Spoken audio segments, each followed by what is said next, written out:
Welcome to the Future of Teamwork podcast, where we explore cutting-edge strategies to keep teams human-centered, drive innovation, and empower you with the tools and insights needed to help your team excel and thrive in today's rapidly changing world. Your host is Dane Groeneveld, a seasoned expert with over 20 years of experience in enhancing team dynamics and innovation. Are you a small company needing to understand how fractional marketing can work for you? Or does your marketing department need a new approach to exciting your employees? If so, this is the episode for you. Today, Dane is joined by Branden Cobb, a Fractional Chief Marketing Officer with over 15 years of experience. Branden has worked with brands such as Jaguar Land Rover, HP, and Intel, enhancing their marketing outcomes in distinct projects. He separately achieved driving a company's revenue to $500 million, showcasing his expertise in strategic marketing and leadership across various high-profile engagements. Together, Dane and Branden will help listeners understand first, the critical role of marketing in building trust for your brand. Second, the significant contributions of employees and customers in amplifying your team's value through both internal and external marketing initiatives. And finally, how employee self-marketing contributes to your company's image and how businesses can guide employees in differentiating personal opinions from company messaging. So teamwork makes the dream work, and we're here to inspire your next collaborative breakthrough. Gather your team or put on your headphones, and let's dive in together.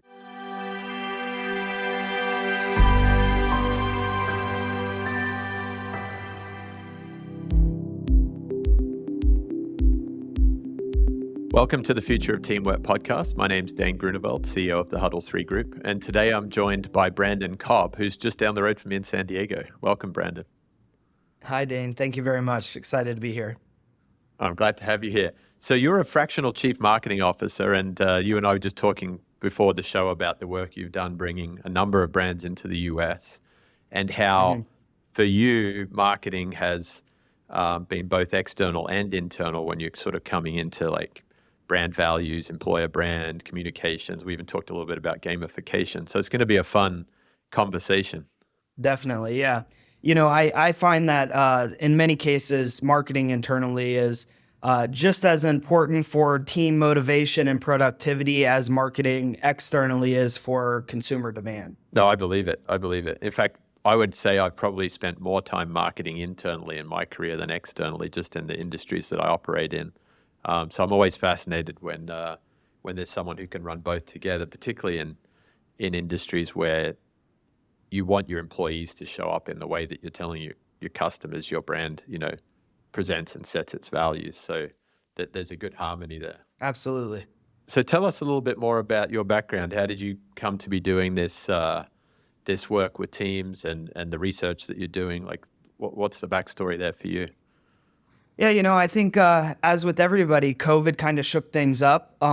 Initially had to figure out, even with the marketing team I was leading, how we're going to keep running when we're working virtually. And I created I've never seen it done anywhere else really, but I created what basically our marketing team would be on Zoom all day long, cameras off, microphone off. So you still had your privacy, but at any point in time, you could unmute yourself and you would be live, like almost as if you're in the same room with somebody. So, that got me thinking about the new world of business as digital and virtual work starts to occur, and marketing being so much on the edge of tech and employing tools and different things to enable internal communications. I just spotted that companies were I guess you could say sometimes in need of a senior marketer, but not for a full-time permanent arrangement. So that got me into this fractional work that I've been doing now, which is it means that basically you're fractionalizing your week over multiple clients and spending 5 hours here, 1 hour here, 10 hours here.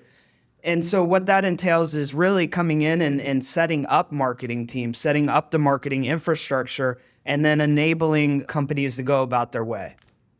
Yeah, I've seen a huge lift in fractional professionals. And even pre the pandemic, it was already happening because it makes sense, right? Most small businesses, most small teams can't afford someone who's got all of that experience and network and skill, nor do they necessarily have the work scope to keep that person busy full time. So why not? Yeah, that's it as well. It's not always their capability financially, but also it is, do they have enough work to keep somebody busy there? Or, what you see in a lot of small businesses are people that are wearing multiple hats because that's how they fill their whole day. But if you really want that specialist, you may not have enough work just for that person to be doing their specialty. That makes total sense. So for you, what's the big difference between being a fractional chief marketing officer or being an agency that the customer just asks to do projects? What do you see differently in terms of how you interact with the customer team? Well, I think it's definitely, it's more one-on-one basis than an agency type of setting. It's, you're going to get very familiar and commit. You're not going to be passed around with a bunch of different people. It's really like you're hiring an individual who's coming in to be a full-time employee, but it's just, which creates a deeper understanding because there's less passing communication amongst people that loses meaning as it goes person to person to person. So yeah, I think that might be one of the main differences. Yeah, that sounds, as a business owner, that sounds quite appealing because sometimes when you go to outsource a function, you don't really know how to manage that function. And like you say, if you're getting lots of different people for lots of different tasks, it can be quite difficult to manage. Totally, yeah. And when you're engaging as a fractional marketing professional, are you coming in and coordinating internal marketing resources or outside agencies or both? How does that play out? Both, yeah. So my goal is always to set up the company to be stable and continuing to conduct its marketing without the need for a forever fractional person. So that includes building out an in-house team and setting up the resources internally. But that also means, especially many times for any company that's expanding their business or launching their business, they need to prove the concept before they really bring everything in-house. So a lot of times you start off with a decent amount of outsourcing. And so I've got all those contacts with the different vendors, different things. So when I'm saying setting up the infrastructure, there is a bit of internal infrastructure and then a bit of outsourcing infrastructure that is set up with that. Yeah. Yeah, that's neat because for a first-time CEO or a startup that hasn't really put marketing together before, they don't really know where to start, do they? So having support to blend that hybrid strategy and put the maturity cycle to work must be a good thing. Absolutely. Yeah, I think always if you if you show that your product, service, whatever you're going to market with is profitable and sustainable, then it's going to be more profitable in most cases for you to eventually bring it in-house, but it provides the flexibility to start it at least partly out of house and then work your way towards bringing it in-house. So we were talking before the show about the importance of internal communications, particularly as it relates to culture. And you made a great point about trust, really making sure that you're communicating what you can stand behind. Can you perhaps kind of elaborate on that for our listeners, where you've gone in and worked with the leadership team, HR, whatever functions it is, to really build on that? Yeah, absolutely. So, a lot of times companies have their mission statement or their brand values, and they go out to market with all their content and state who they are as a company and as a brand. But I would say equally as important is that company needs to behave in ways that align with what they're stating who they are. Because if a company states these are our values, but then contradicts those either internally or externally, that's going to lose trust. However, if a company states these are our values and they actually live up to those values and they match their actions match what they say, then that's going to build trust. And by building trust internally, you're going to start to create a variety of, I guess, brand ambassadors or people who believe in the company's missions and values. And then that causes them to just naturally promote the brand, both internally and externally. And when you've got employees promoting the brand internally and feeling good about it, number one, you're going to retain your employees a lot more. And number two, you're going to be seen as a magnet of a company to attract new talent to come in and want to work for you. So it's really about creating a culture or an environment that seems like this is the place that employees currently who work there want to continue working at. And it also is a company that future employees you can recruit to and they want to come work at. Yeah, that employer branding was really big in the early 2000s in Australia when I was working in the engineering construction industries, and it was hard to find talent. A lot of companies started doing just that. They really put a lot of messaging out there around their behaviors, their values, particularly around things like safety and teamwork. And you could see it. The companies that did a good job of it, that lived by it, they had talent to do the jobs. The companies that didn't, they were struggling to actually execute on some of their construction jobs. So it's a competitive advantage when framed that way. Absolutely. And also if you get to the deep understanding of communicating to your employees what they're doing, how that helps the world or adds value to customers, it's going to make them feel like they're doing something more meaningful. So we've seen this in a couple different ways. Number one, it could be like charity organizations. Let's say you're a cashier and you're asking for a donation at the end of the transaction. Well, if you really believe in that cause that you're gathering donations for, it may make what otherwise can be a mundane position or job seem more meaningful because you're aligning with something you actually care about. And so either that, or there's another concept of when you have customer success stories and you see the value that you've added to people's life. If it's just management telling you that, hey, we do good for our customer base, it seems a little biased because your management their intentions are to grow the business. However, if you've got customers, you're bringing in as part of the marketing department recordings or quotes and statements from true customers, true people who benefited from what the company is doing. It's going to really make the employees feel good about what they're doing and believe based off what those customers are saying as well. So that all goes into how does the marketing department gather that feedback, and that feedback too can create continuous improvement. So you can continue to improve the customer experience. So the marketing department is very deeply ingrained with all of those elements of just understanding from what the employees are doing all the way through customers and back and forth and making that communication transparent. Yeah, I like that. And there's some really good research out there. I know a conference I was at where Dan Pink was talking, he was referencing a study where the chefs were given iPads so they could see the customers eating and enjoying their food. And over time, they started getting improved scores from the customers for the presentation and the quality of the food because the chefs could see who they were cooking for and what it meant to those people. That's amazing. I love that concept.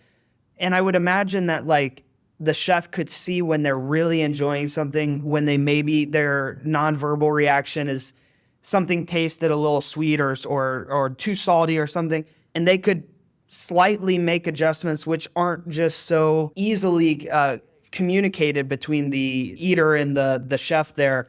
But that's awesome getting to see them enjoying that. Yeah. Yeah. And I would imagine a lot of us, and you've probably seen this firsthand often in a marketing role, a lot of us get frustrated that our customers don't often tell us the real truth. There's a version of the truth that customers tell us so as not to hurt our feelings. But if you can be really living your values, if your employees can really believe in what they're trying to do, then maybe they're going to be able to build relationships and uncover real, honest, meaningful, timely feedback that helps drive not only the customer experience, but the product or the service development too.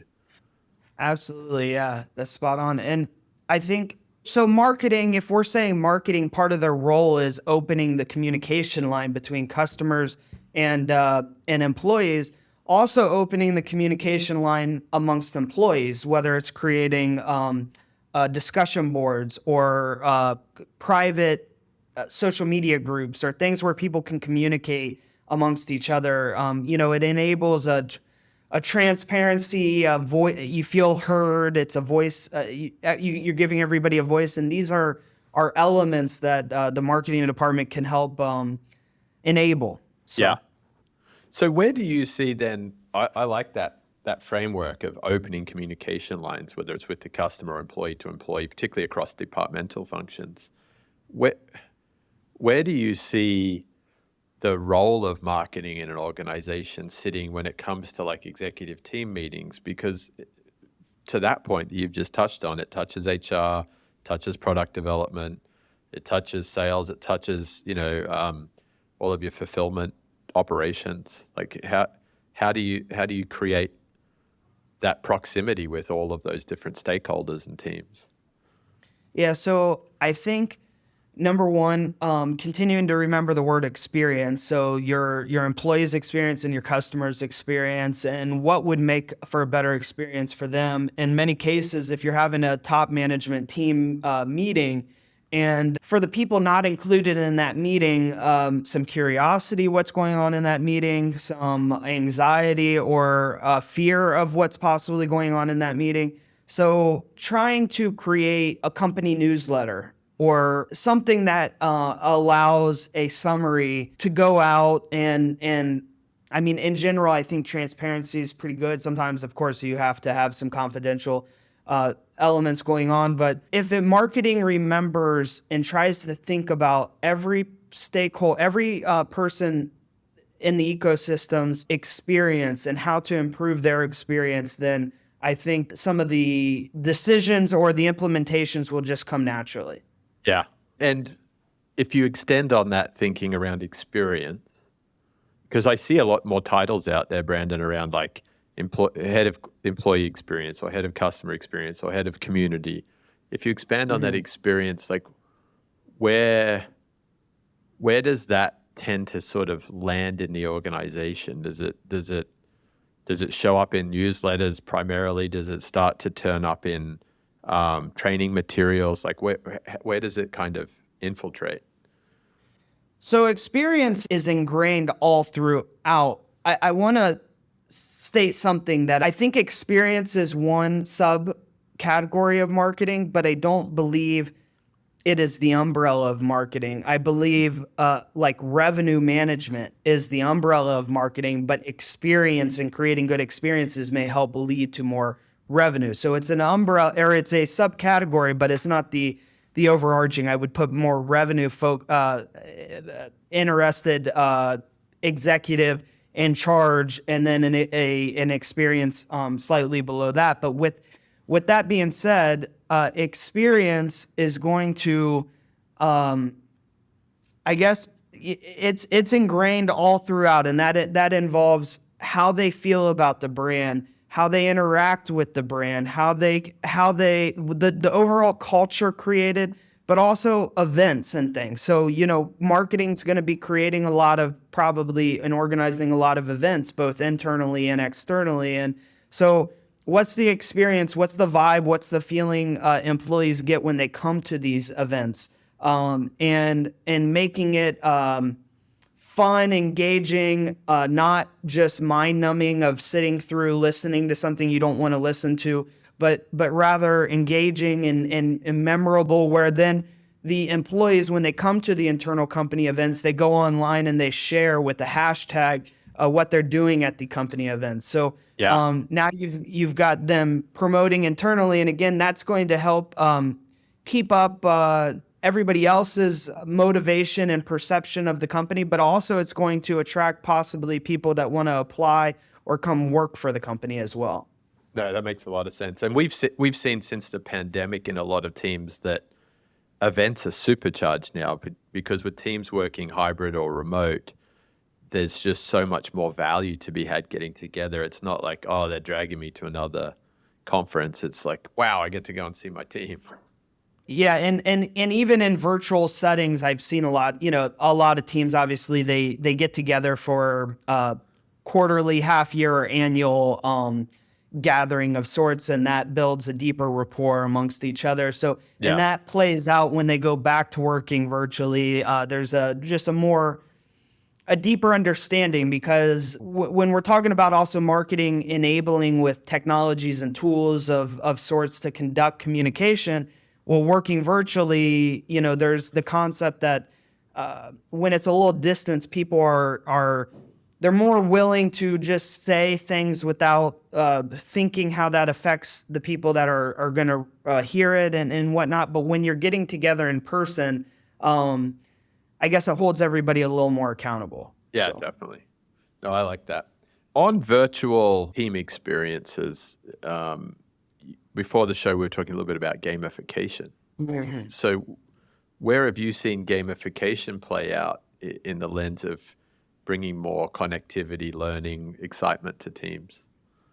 Yeah, so actually, I organized the company-wide NCAA March Madness tournament event, and that was fun because number one, there were a lot of employees that maybe went to the same schools. They could find a mutual thing to connect on, but then also even I guess the trash talk amongst schools created a fun environment in a friendly way that people could engage with each other, and it created some fun. And then we put up some awards for the winners. So there was like an all-inclusive trip for the person who won the NCAA March Madness tournament, and there were second place, third place awards. And then as you go down deeper into the standings, of course, you get company swag, and then that's another further promotion of the company. But what it also enabled us to do was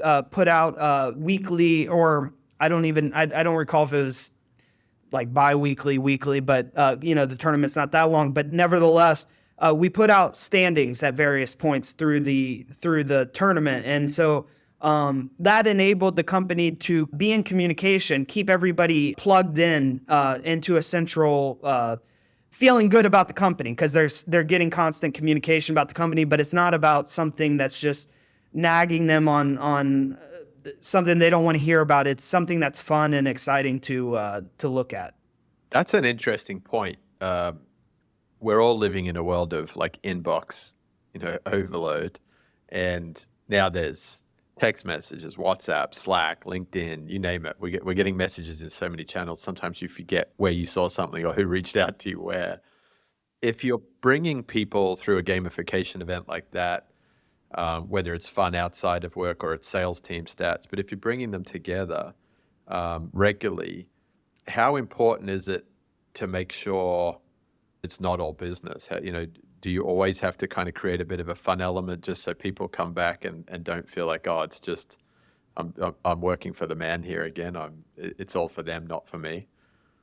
Yeah, I think there's certainly a balance, because you have to be talking business. That's what we're all at work for. But at the same time, there is a way to make business fun and engaging. So I guess that's kind of, it's a touch, it's a feel. You gotta see kind of what the response is and see and modify, adjust. Yeah, because the one problem I've found internally with teams in the past is being consistent with that messaging. You started an initiative where, hey, every month we're going to highlight birthdays and some of this good news and then give a business update. But then things change, people get busy, someone leaves a job, and the next thing you know, that monthly newsletter kind of dies away. So I would imagine that there must be research out there that talks about the content and the cadence and how you drive better engagement around internal comms. Well, and I think definitely something that's unique to the company and unique to the culture of the company, because probably most companies do some type of newsletter, and those, I'm guessing, it is important because it's needed for transparency for those who want to go see what's happening. However, I'm imagining that probably a lot of the newsletters go unread. Yeah. And so doing something that doesn't just seem like it's just checking the box of business, but it's actually creating something that makes that company special. Yeah. Do you think there's a size factor here? I mean, the HBR, I think years ago, I read an article that said once you get to 120 people in an organization, you start to run into a bit of culture bust because people don't know each other by name. They don't understand each other's roles as easily. Have you experienced that with any of your projects or teams? Definitely, but I think can still be very strong subcultures So whether it's within your team or whether it's within your region or your locality, I think though you can still hold a very strong, tight bond there, just the same way as if it was a small company. But there is certainly a gap or a distance between departments and between localities and things. And so trying to open up those lines of communications. And actually that makes me think of something that goes right along this line.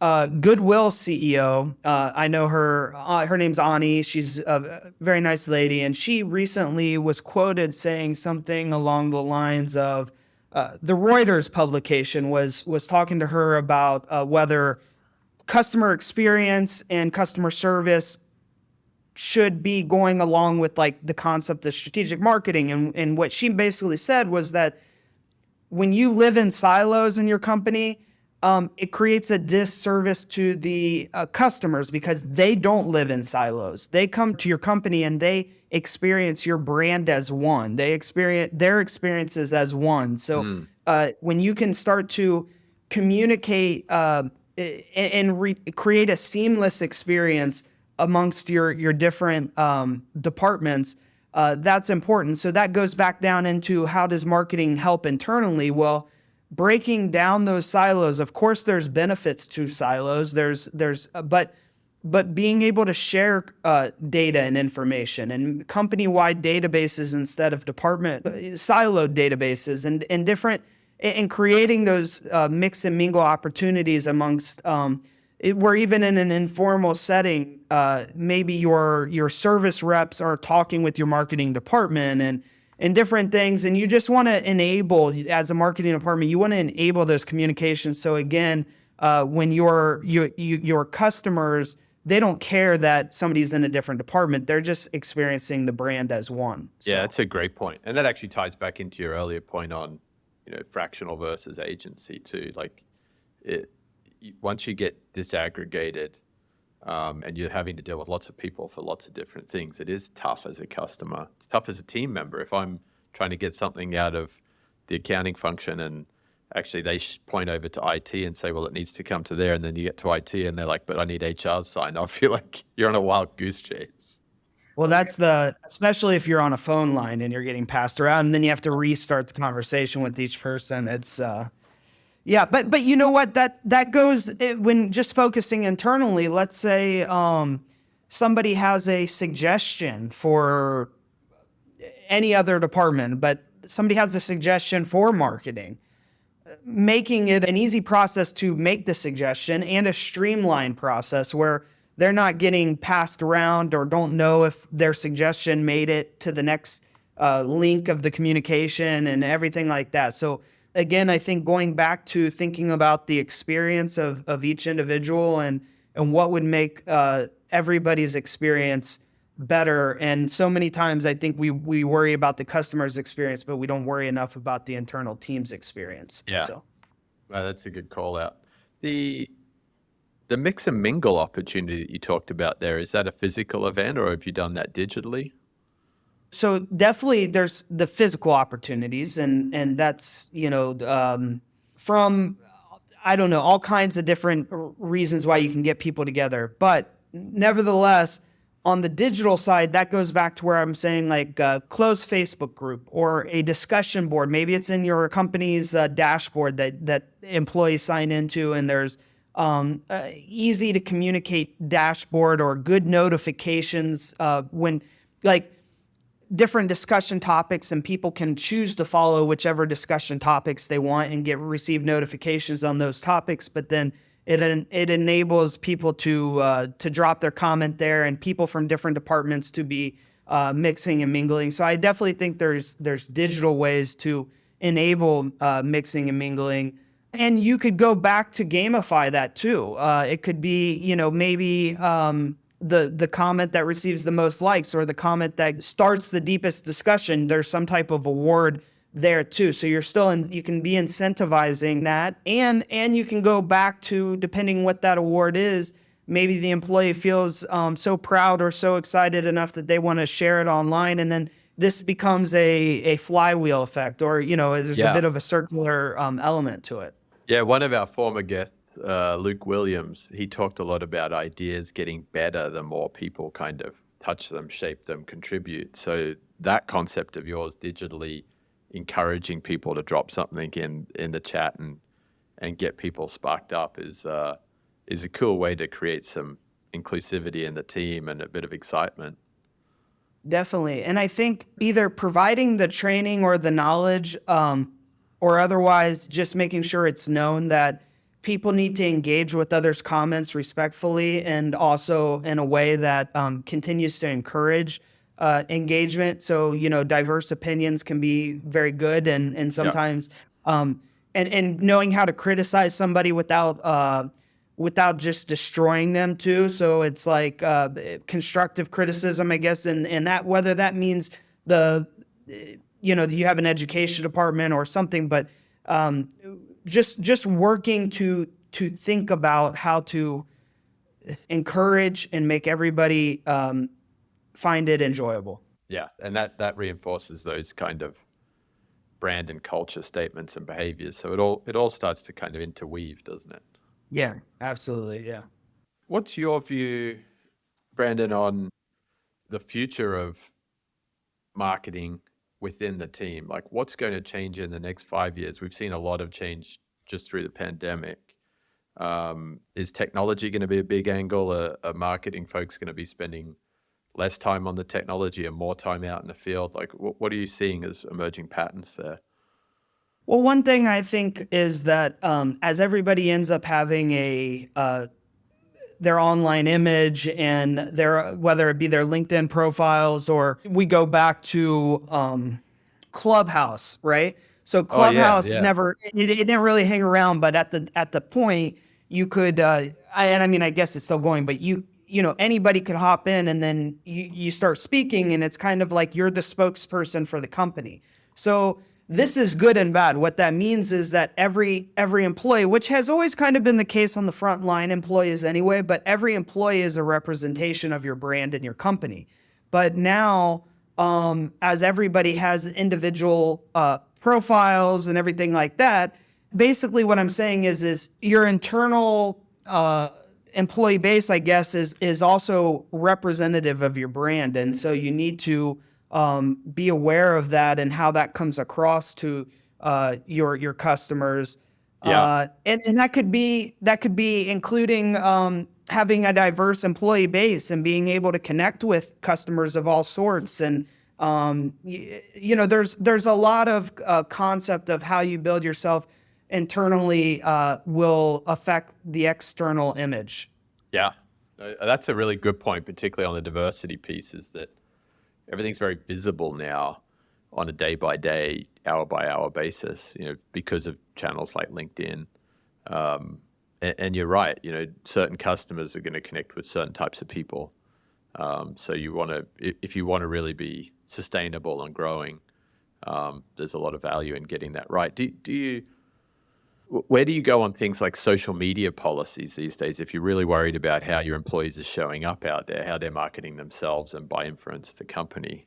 How do you sort of create guardrails for that?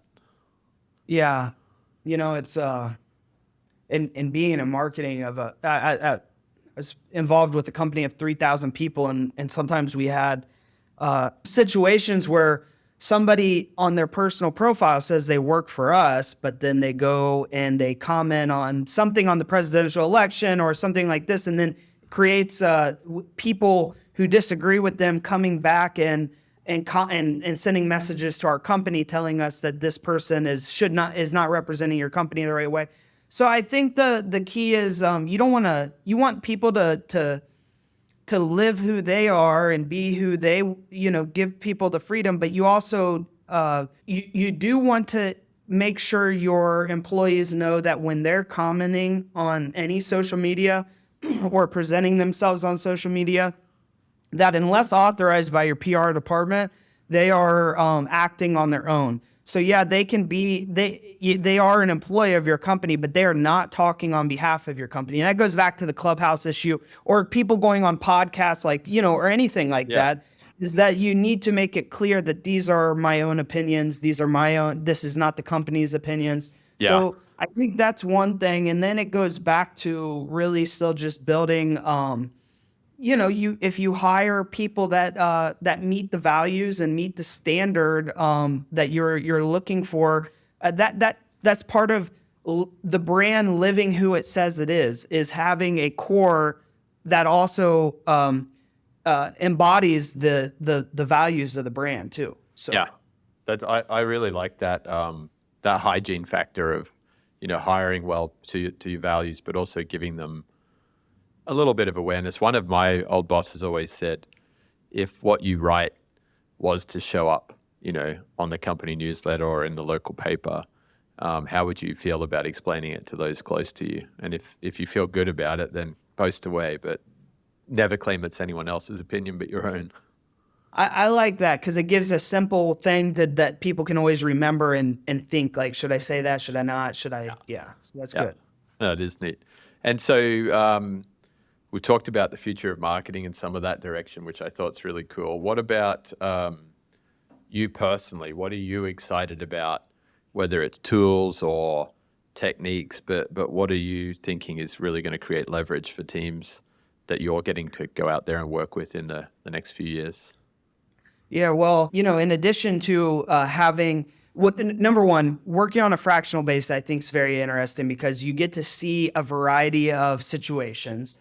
And when you think of the concept of like AI or chat GPT or something being as good as all the information it has, it can, come up with a cumulative answer based on whatever information it has. Well, when you're in a fractional basis and you're seeing a variety of situations, you're able to come back and provide the right prescription for the right situation or the right symptom, or and not just throw a strategy that you think because it worked in the past for you here, it's going to work here. You're seeing things play out in a variety of settings. So that's one, is I'm enjoying all that I'm learning now with the various clients that I'm working with. Secondly, I am engaged in research that's really trying to in addition to working, I'm a doctoral student at the University of Florida, still live in San Diego, but I fly out there every 2 months, and engaged in research that is trying to really understand when you mix this strategy or this theory, this strategy with this strategy, or this communication channel with this communication channel, what does it in a reoccurring over and over and over again, what result is that creating? So it's not just coming from I'm trying to track it where it's not just coming from your experience or my experience or anybody else's experience or intuition of, hey, we should mix these different communication channels together. We should mix these approaches to employee structure or team events and different things together. But really understanding when you do mix these elements together, what is the reoccurring result? And so what I think that will enable is just a better attribution or tracking system of knowing the effects that marketing's really doing, and not just stating that we believe this is the best and because it's working or because it's not working, it means it's good or bad, but rather we know with intention what we're trying to do. That's really cool. And I personally see that as valuable because when I look at all of the tools that we use in business now, all the channels that we're pushing out through, we're so distributed. It's hard to know what's driving your success. You're like, I know that thing gives me a bit of success and that thing gives me a bit of success, but I don't know what the real formulation is that I can rely on in my business. And the synergetic element too, because you may think, well, let me I think this channel is really providing a lot of success. This channel is not. Let me stop the channel. But they may be working together of some sort. And so, it's an ambitious project, but it's something that hoping to bring a little more clarity to the marketing field, which will then enable what we're talking about today, which is aligning teams and everything like that as well. So no, that's awesome, Branden. Well, I've taken away some great points from today. Like you shared just then, just the power of fractional, and a lot of people are saying the future is fractional. So that's exciting for the professionals that are operating that way and the teams that have access to them. I loved your points on trust behind brand and the role of marketing in reinforcing that. The opening communications lines amongst employees and with customers, that's a for people who aren't marketing minded and they're looking to really drive their teams forward, that's a really good call to action. So I love the way you shared that. And I thought that whole concept of silos being problematic in terms of disservicing, providing a disservice to the customer, is another great way for people to be thinking about their teams and the wider experience. So lots of really good points, and I'm excited to hear where the research goes. Well, thanks. So thanks for being on the show. And if any of our listeners want to reach out and find you either as a fractioning marketing professional or to contribute to or hear more about your research, how do they find you? Yeah, so you can go to our website, marketingexec.us, or you can find me on LinkedIn. Maybe my name's showing up on the bottom of this screen, and if not, it's Brandencobb, B as in boy. Find me on LinkedIn, add me, send me a message. I'd love to connect and chat.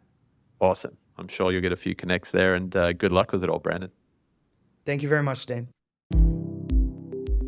Thank you for joining us. Remember that by embracing vulnerability, trusting our intuition, and approaching challenges with compassion, we not only strengthen our teams, but also pave the way for a future where collaboration thrives. If you're hungry for more insights, strategies, and research on collaboration, head over to thefutureofteamwork.com. There, you can join our mailing list to stay updated with the latest episodes and get access to exclusive content tailored to make your team thrive. Together, we can build the future of teamwork. Until next time.